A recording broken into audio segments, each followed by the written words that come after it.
ఒకే roots నుంచి వచ్చిన ఇద్దరు మనుషులు విధి వల్ల శత్రువులుగా మారి చివరికి ఒకరినొకరు ఎదుర్కోవడం అనేది కర్ణుడు మరియు అర్జునుడు లాంటి భావాన్ని గుర్తుకు తెస్తుంది. జస్కిరత్ పిండా కూడా అంతే. ఒకే నేలలో పుట్టారు, ఒకే జ్ఞాపకాలతో పెరిగారు, కానీ విధి వాళ్ళను విరుద్ధ దారుల్లో నడిపించింది. ఒకరు ధర్మాన్ని ఎంచుకున్నారు, మరొకరు అధర్మాన్ని ఎంచుకున్నారు. ఈ డైలాగ్ ఘర్ కి యాద్ నహీ ఆయా తుజే జెస్సీ. ఒక పేరు, ఒక పిలుపు అతను నిర్మించుకున్న ప్రపంచాన్ని క్షణంలోనే కూల్చేసింది. సంవత్సరాలుగా పాతిపెట్టిన తన గతం ఒకసారిగా తిరిగి వచ్చి అతని హింసాత్మక ప్రస్తుతాన్ని కుదిపేసింది. ఈ డైలాగ్ కేవలం భావోద్వేగం కాదు, ఇది తన గుర్తింపు మరియు కర్తవ్యం మధ్య యుద్ధం లాంటిది. ఇల్లు గుర్తుకు రాలేదా అనే భావం కేవలం ఒక ప్రదేశం గురించి కాదు, it highlights the isolation of a deep cover agent. Jaskirat దేశ రక్షణ కోసం తన దగ్గర ఉన్నదంతా త్యాగం చేశాడు, పిండా డబ్బు కోసం తన దగ్గర ఉన్నదంతా అమ్మేశాడు. జస్కిరత్ తన గుర్తింపును కోల్పోయాడు, పిండా తన నైతికతను కోల్పోయాడు. జస్కిరత్ కనిపించిన రక్షణ కవచంగా మారాడు, పిండా ప్రత్యక్షంగా కనిపించే ద్రోహిగా మారిపోయాడు. ఇల్లు అనేది వారిద్దరి గతానికి చెందిన ఒక అనుభవం, కానీ విధి ఒకరిని ధర్మం వైపు నడిపించింది, మరొకరిని అధర్మం వైపు నడిపించింది. Same origin opposite pass, that's the core metaphor. నీ చుట్టూ ఉన్న పరిస్థితులు నిన్ను నిర్వచించవు,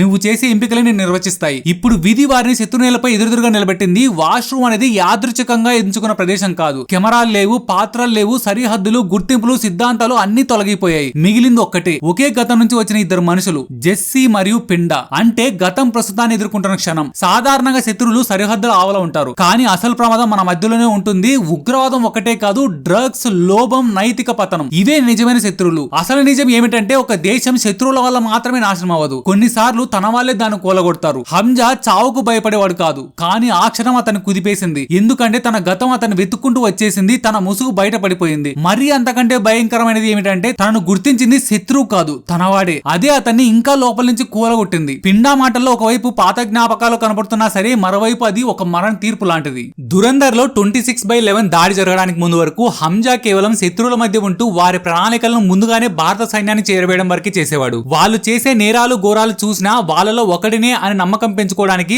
అవసరమైతే వాటిలో భాగమయ్యేవాడు తప్పితే దేన్ని కూడా తన సొంత బాధ్యతగా తీసుకోలేదు. కానీ ఆ సంఘటన అతని కర్తవ్యాన్ని పూర్తిగా మార్చింది. టెలికాస్ట్ జరుగుతున్న ఆ క్షణంలో అతను తీవ్రవాదుల మధ్యలోనే ఉన్నాడు. ఒకవైపు అమాయకుల ప్రాణాలు పోతుంటే వాళ్ళు మాత్రం దాన్ని ఒక విజయంగా సెలబ్రేట్ చేసుకుంటున్నారు. కానీ హంజా మాత్రం అమాయకుల చావులను విజయంగా భావిస్తున్న వారి మధ్యలో అతను ఒంటరిగా చిక్కుకుపోయి నిశ్శబ్దంగా ఏమీ చేయలేని నిస్సహాయ స్థితిలో లోపల నుంచి వణికిపోతూ నిలబడ్డాడు. ఇన్నాళ్ళుగా తాను చేసిందంతా వృధా అయిపోయిందని అనిపించింది. జరుగుతున్న సంఘటనలకు తాను ప్రత్యక్ష కారణం కాకపోయినా దాన్ని ముందుగానే పసిగట్టి ఆపలేకపోయినందుకు ఆ అమాయకుల రక్తానికి తానే బాధ్యుడనే భావన అతనిలో పెరిగింది. ఆ క్షణంలో తాను ఒక రక్షకుడు కాదు, ఒక హంతకుడినే అన్న భావన అతన్ని వెంటాడింది. ఇక్కడే రక్తపు మరకలతో తడిసిన జస్కిరత్ చేతుల వైపు అతని తల్లి నిస్సహాయంగా చూస్తూ ఉంటుంది. భారతీయుల దృష్టిలో భారత్ అనేది కేవలం ఒక దేశం కాదు, ఒక కన్న తల్లి భారత మాత.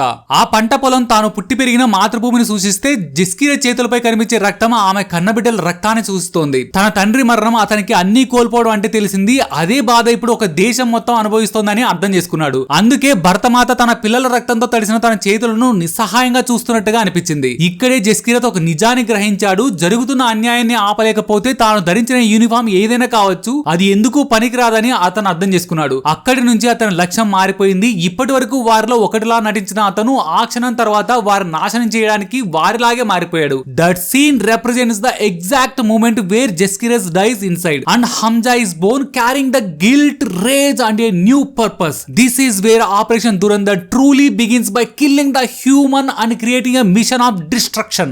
జమీల్ జమాలి అందరినీ బచ్చా హే తూ మేరా అని అంటూనే ఉంటాడు. ఇది ప్రేమ కాదు, కేరింగ్ కూడా కాదు, ఎదుటి వారి మీద ఉపయోగించే ఒక సైకలాజికల్ వెపన్. అదొక warning, power move, mind game and some times A death sentence before the act. నువ్వు నా పిల్లాడి లాంటివి అనడం ద్వారా అవతలి వారికి తెలియకుండానే వారి స్టేటస్ ను తగ్గించడం చేస్తాడు. పైకి ఆ మాట ఎంతో సున్నితంగా ఆప్యాయంగా కనిపించినా దాని అర్థం మాత్రం ప్రమాదానికి సంకేతం. తనను తానే వారికంటే సుపీరియర్ గా వారిని నియంత్రించే వ్యక్తిగా చేసుకుంటాడు. ఫిజికల్ గా దెబ్బతీయడం కన్నా ముందే ఆ మాట అనడం ద్వారా పరోక్షంగా అవతలి వారి ఆత్మవిశ్వాసాన్ని దెబ్బతీస్తాడు. నీకంటే నాకు ఎక్కువ తెలుసు అనే భావాన్ని నాటుతాడు. చివరికి ఆ వ్యక్తిని మానసికంగా లొంగిపోయే స్థితిలోకి నెట్టేస్తాడు. జమాలి ఎప్పుడు ఎవరితోనూ యుద్ధం చేయడు, వారి ఆత్మవిశ్వాసాన్ని తగ్గించి లోపల నుంచి బలహీనులుగా మారుస్తాడు. ఈ ఒక్క డైలాగ్ చాలు జమాలి అసలు స్వభావం అర్థం చేసుకోవడానికి. అతనికి మనుషులంటే బొమ్మలు, అవసరానికి ఉపయోగించే వస్తువులు మాత్రమే. వైలెన్స్ అతని నైజం కాదు, కంట్రోల్ చేయడమే అసలు ఆయుధం. వారి అహంకారం తనకి ఒక ఆట బొమ్మ. తను ఈ డైలాగ్ ని టార్గెట్స్ ని ఆట పడించడానికి వాడతాడు. అదే మాట హంజాపై కూడా వాడతాడు. ఎందుకంటే జమాలి ఆట వేరే. చాలా కాలంగా ఇండియన్ ఇంటెలిజెన్స్ లో భాగస్తులైన తను అక్కడున్న వారందరికీ తెలియకుండానే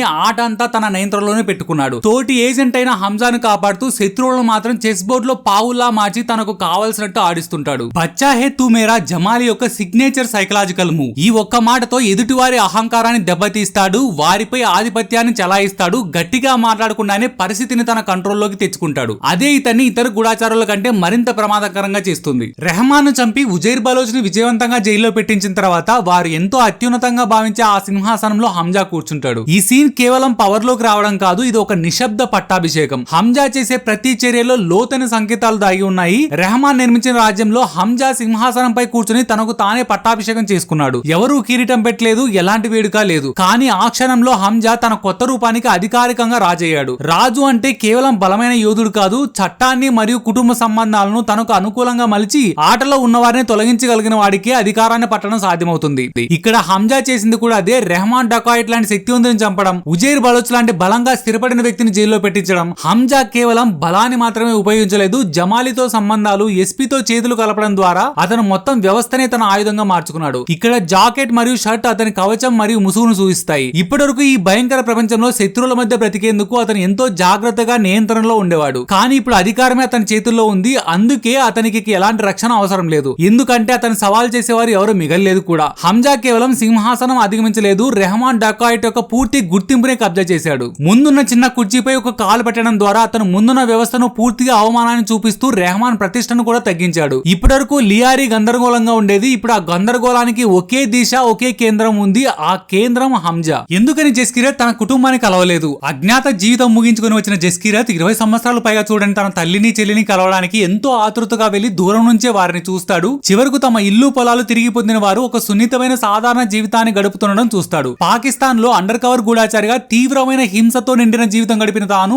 ఆల్రెడీ చనిపోయారని నమ్ముతున్న వారి ముందు ప్రత్యక్షమైతే వారి శాంతిని భంగం చేసి వారి స్థిరమైన జీవితంలో ఊహించలేని ప్రమాదాలను, అనవసర కల్లోలం తెచ్చే ప్రమాదం ఉందని భావించి వారి నుండి కనుమరుగు అవ్వడానికి నిర్ణయించుకుంటాడు. ఎందుకంటే ఒకసారి ఈ అజ్ఞాత జీవితం మొదలుపెట్టిన తర్వాత వారి కుటుంబాలను, ప్రేమించిన వారిని ఎప్పటికీ కలువరు. రహస్య కార్యకలాపాల ప్రపంచంలోకి అడుగుపెట్టిన క్షణం నుంచి ప్రతి భావం ఒక ప్రమాదంగా మారుతుంది, ప్రతి బంధం ఒక ముప్పుగా మారుతుంది. వారిని కలవడం వారి గుర్తింపును బయట పెట్టొచ్చు, ప్రాణాలను ప్రమాదంలోకి నెట్టొచ్చు, సంవత్సరాల త్యాగం మరియు గూఢాచార సేవను నాశనం చేయొచ్చు. అతను దేశం కోసం తన ప్రాణాన్ని మాత్రమే త్యాగం చేయలేదు, మళ్ళీ ఎప్పటికీ తనగా ఉండే హక్కునే త్యాగం చేశాడు. అందుకే హృదయం ఆ క్షణాన్ని ఎంతగా కోరుకున్న విధి వారిని దూరంగా నడిపిస్తుంది. ఇది తను కేవలం వారి నుంచి దూరం అవడం గురించి మాత్రమే కాదు, ఇది తన అత్యున్నత త్యాగానికి ప్రతిరూపం. The greatest sacrifice are made by those whose names we will never know. Dhurandhar climax లో ఒకే సీన్ లో రెండు విభిన్న సంఘటనలు కనిపిస్తాయి. ఒకవైపు ఒక మనిషి చేసే త్యాగం ఎంత కఠినమో చూపిస్తూనే మరోవైపు ఒక పిల్లవాడు ప్రశాంతంగా నిద్రపోతూ ఉంటాడు. దీనికి అర్థం భారతదేశానికి, భారతీయులకు ముప్పుగా ఉన్న వారిని ఎదుర్కొని హంజా చివరికి పట్టుబడి తీవ్రమైన హింసను అనుభవిస్తున్నాడు. అదే సమయంలో అతన్ని కాపాడేందుకు అజయ్ సన్యాల్ చర్చలు జరుపుతుండగా అతని చేతిలో ఒక పిల్లవాడు ప్రశాంతంగా నిద్రపోతూ ఉంటాడు.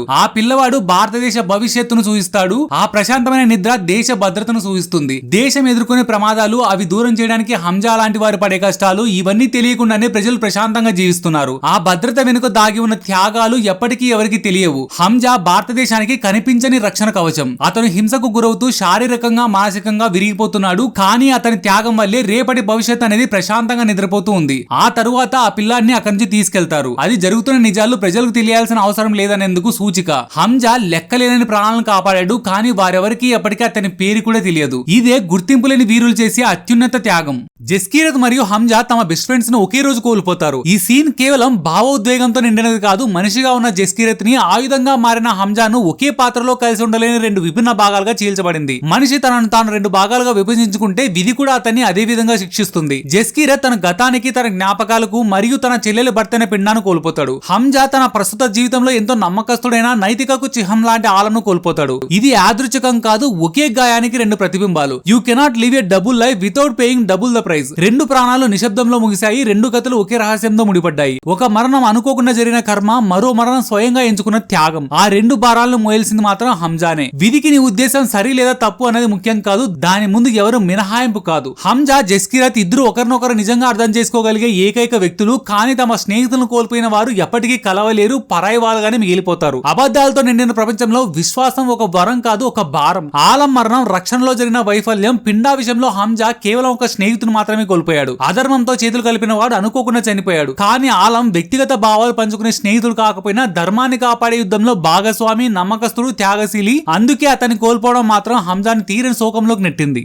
హంజా మొహమ్మద్ ఆలంని కాల్చి చంపిన తర్వాత ఆలం మరియు పిండా ఇద్దరి శవాలను తగలబెట్టమని రిజ్వాన్ చెప్తాడు. ఇక్కడ చాలా మంది ప్రేక్షకులు వారు సిక్, హిందూ కావడంతో వారి ధర్మ సంప్రదాయం ప్రకారం తగలబెట్టాడని భావించవచ్చు. కానీ అసలు కారణం అది కాదు. పిండా సిక్ అని హంజాకు తెలుసు, కానీ మొహమ్మద్ ఆలం ఏ మతానికి చెందినవాడో అతనికి స్పష్టంగా తెలియదు. అతని హిందూ, సిక్, పార్సీ, క్రిస్టియన్ లేదా ముస్లిం ఎవరైనా అయి ఉండొచ్చు. హంజా శవాలను తగలబెట్టమని చెప్పడానికి అసలు కారణం కేవలం ఆధారాలు లేకుండా చేయడానికి మాత్రమే. హంజా హిందుస్థాన్ ఏజెంట్ అయి ఉండవచ్చని అనుమానించిన పిండా బయటికి వెళ్తుండగా అతని రహస్యాన్ని బయట పెడతాడేమోనని భయపడిన హంజా తనను ఆపే క్రమంలో తన కారణంగానే పిండా చనిపోతాడు. ఈ సంఘటన నుండి హంజాను కాపాడాలని భావించిన ఆలం తనను తానే గాయపరుచుకుంటాడు. విచారణ అంటూ మొదలు పెడితే ఇలా రెండు వైపుల నుంచి హంజా ఖచ్చితంగా దొరికిపోతాడు. అందుకే వారిద్దరు ఎలా, ఎవరి చేత చంపబడ్డారు అనే ఫోరెన్సిక్ ఎవిడెన్స్ గానీ, పోస్ట్ మార్టం క్లూస్ గానీ దొరకకుండా ఉండేలా వారి శవాలను తగలబెట్టమని తన మరో ఏజెంట్ అయిన రిజ్వాన్ చెప్తాడు. ఇందువల్ల హంజా గుర్తింపు మాత్రమే కాదు, రిజ్వాన్ స్థానం, సంవత్సరాలుగా నిర్మించిన మొత్తం నెట్వర్క్ కూడా సురక్షితంగా నిలిచింది.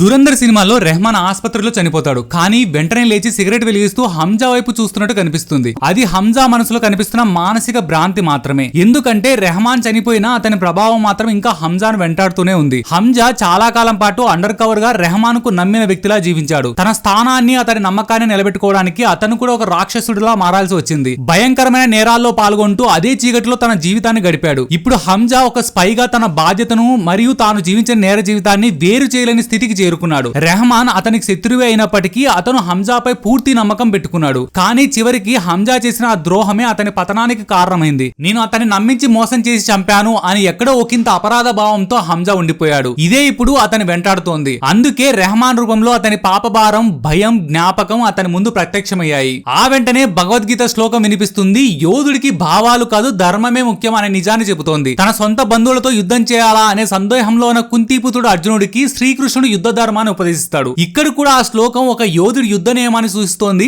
అతన్ని ఒక ఆధునిక అర్జునుడిగా చూపిస్తూ ఒక ఉన్నత ధర్మాన్ని నిలబెట్టడానికి తనతో కలిసి జీవించిన, అనుబంధం ఏర్పరచుకున్న వారినే చంపాల్సి వచ్చిన పరిస్థితి తనది. అది వ్యక్తిగతంగా తీసుకున్న నిర్ణయం కాదు, ఒక ఉన్నతమైన ధర్మాన్ని నిలబెట్టడానికి తీసుకున్న కఠిన నిర్ణయం మాత్రమే. స్పై అయిన జస్కీరత్ హంజాగా మారి ఎన్నో సంవత్సరాలుగా ఒక అబద్ధపు జీవితాన్ని గడుపుతున్నాడు. హంజాకు రెహమాన్ చంపడం కేవలం వ్యక్తిగత ప్రతీకారం కాదు, అది ఒక సైనికుడిగా అతని ధర్మం. అతను చేసిన చర్యలు ఎంత క్రూరంగా కనిపించినా అవి ఒక ఉన్నతమైన ధార్మిక లక్ష్యం కోసం తీసుకునే నిర్ణయాలు అని ఈ శ్లోకం గుర్తు చేస్తుంది.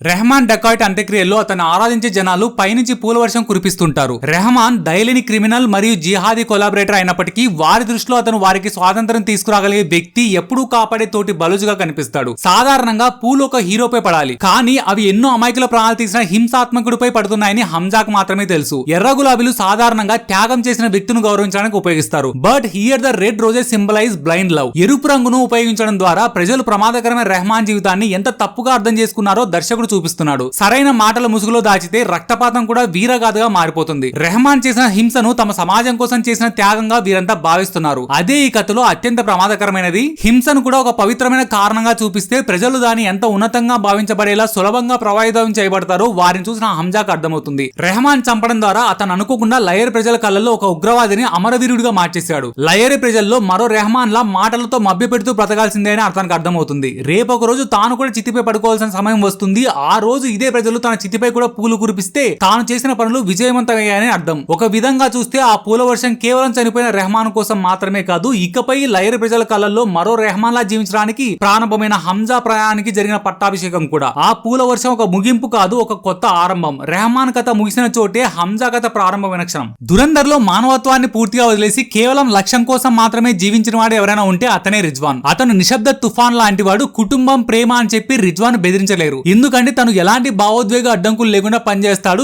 ఏజెన్సీలు కోరుకునే పరిపూర్ణ ఏజెంట్ ఎలా ఉండాలో అదే రిజ్వాన్. తన శక్తిని చూపించడు, దాచుకుంటాడు. ఎందుకంటే అతనికి తెలుసు గట్టిగా అరవడం బలహీనత, నిశ్శబ్దంగా పనిచేయడం అసలు శక్తి. అల్లకల్లోలంలో కూడా అతను ఎప్పుడు అతిగా స్పందించడు. అన్ని కూలిపోతున్నా కూడా అలాగే ఉంటాడు. అతను మనిషి చర్మంలో ఉన్న యంత్రంలా ఉంటాడు. రిజ్వాన్, హంజా ఒకే దగ్గర ట్రైనింగ్ అయిన వాళ్ళు. హంజా రిజ్వాన్ ఎన్నోసార్లు ఫిజికల్ కాంబాట్ లో ఓడించినా కూడా రిజ్వానే హంజా కంటే ఎన్నో రెట్లు ప్రమాదకరమైన వాడు. పాకిస్తాన్ వచ్చి రాగానే అర్షద్ పప్పు యొక్క పఠాన్ గ్యాంగ్ లో చేరిపోయాడు. వచ్చిన వచ్చిన సంవత్సరానికి కూడా ఖాళీగా ఉన్న హంజాన్ కు రెహమాన్ గ్యాంగ్ లో జాయిన్ అవడానికి సహాయం అయ్యే ప్లాన్ దారిని తనే వేశాడు. బాబు డకాయిట్ మరియు తన మనుషులను చనిపోయేలా చేసి రెహమాన్ నమ్మకాన్ని గెలుపొందడానికి హంజా కావాల్సిన దారిని తనే వేశాడు. బాబు డకాయిట్ చనిపోయాక గుట్టుగా బ్రతుకుతున్న అర్షద్ పప్పును మళ్లీ బాద్షా అయ్యేలా తిరగాలని రిజ్వాన్ అతన్ని ప్రవోక్ చేశాడు. చివరికి రెహమాన్ చావుకు కారణం కూడా అర్షద్ పప్పు ఎస్పీకి ఇచ్చిన ఇన్ఫర్మేషన్ వల్లే అని ఉజైర్కి అబద్ధం చెప్పి అర్షద్ పప్పు చావును కూడా తనే దగ్గరుండి ముగించాడు. వీరిద్దరు చెరో గ్యాంగ్ లో చేరి ఒకరి పతనానికి ఒకరు నాంది పలికారు. రిజ్వాన్ వేసిన ఈ చెస్ మూవ్ లో రెండు గ్యాంగ్ల పతనానికి యుద్ధాన్ని రగల్చి చివరికి లియారికి హంజాను ఏకైక బాద్షా అవడానికి కారణమయ్యాడు. Rizwan is a puppet master control. Rizwan ప్రమాదకారుడు ఎందుకంటే అతను చంపుతాడని కాదు, చేసే పని ఎంత క్రూరమైనదైనా అతనికి ఏమాత్రం భావం ఉండదు. చేసిన తర్వాత ఏది ప్రశ్నించుకోడు మరియు వెంటనే అన్నిటిని మర్చిపోతాడు. ఎలీనాతో మాట్లాడిన చివరి సంభాషణ కేవలం ఒక ఫోన్ కాల్ కాదు, ప్రేమ, గుర్తింపు, త్యాగం మరియు తిరిగి మార్చలేని విధి అన్ని ఒకేసారి ఎదురుపడ్డ క్షణం. కాల్ అటెండ్ చేసిన కొద్ది క్షణాలు నిశ్శబ్దంతో నిండిపోయాయి. అది నిశ్శబ్దం కాదు, ఆమె ఇంకా స్వీకరించలేని నిజం యొక్క ప్రతిధ్వని. ఎందుకంటే గూఢాచార ప్రపంచంలో ఒక ఫోన్ మోగడం అంటే అది మరణ వార్త కావచ్చు లేదా ఒక ప్రమాదకరమైన ఉచ్చు కావచ్చు. ఆ నిశ్శబ్దాన్ని ఛేదిస్తూ హంజా ఎలీనాని పిలుస్తాడు. ఆ పిలుపు ఎలీనాకు కేవలం ఒక వాయిస్ కాదు, అది ఒక పునర్జన్మ. కానీ హంజాకు మాత్రం ఎలీనా అంటే తన ముసుగును తీసేసి మనిషిగా మారగలిగే ప్రదేశం. హంజా అనేది ఒక అబద్ధం, కానీ అదే హంజా స్వరూపాన్ని ఎలీనా ప్రేమించింది. తన పేరును మరోసారి పలకమంటాడు, ఎందుకంటే ఆ పేరుకు వెనుకున్న నీడే తన జీవితాన్ని ప్రమాదంలో పెట్టింది. అందుకే అది క్షమాపణకు ప్రతిరూపంగా భావించాడు. తన పేరును పలికిన ఎలీనా ఏడుస్తుంది, ఎందుకంటే ఆమెకు తెలుసు ఇకపై తాను బ్రతికిన హంజా తిరిగి రాడు, అదే వారి ముగింపు అని. అబద్ధాల వెనుక దాగి ఉన్న తన నిజమైన పేరును తెలుసుకోవాలనుకుంటున్నావా అని అడుగుతాడు, ఎందుకంటే గూఢాచార ప్రపంచంలో అసలు పేరు అనేది అత్యంత రహస్యం. దాని ఎవరికైనా ఇవ్వడం అంటే తనను పూర్తిగా అప్పగించడం. నేను దేశం కోసం ఒక ఆయుధం మాత్రమే కాదు, నేను ఒక మనిషిని మరియు నీ వాడిని అని చెబుతూ ఆమెకి ఇచ్చిన కానుక. తన నిజమైన పేరు విన్న ఆ క్షణంలో ఇంతకాలం అణచిపెట్టిన భావాలు ఒక్కసారిగా బయటపడ్డాయి. ఎందుకంటే అతను కేవలం ఒక స్పై కాదు, he someone with purpose, identity and truth. Love reaches its purest form when it's accepts the truth, not illusion. Jaskir తన ఎలీనా నోటి నుంచి తన పేరు విన్న ఆ క్షణం అతను ఆ హింసలో, ఆ చీకట్లో కాదు, ఆమె గొంతులో, ఆమె పిలుపులో జీవిస్తున్నాడు.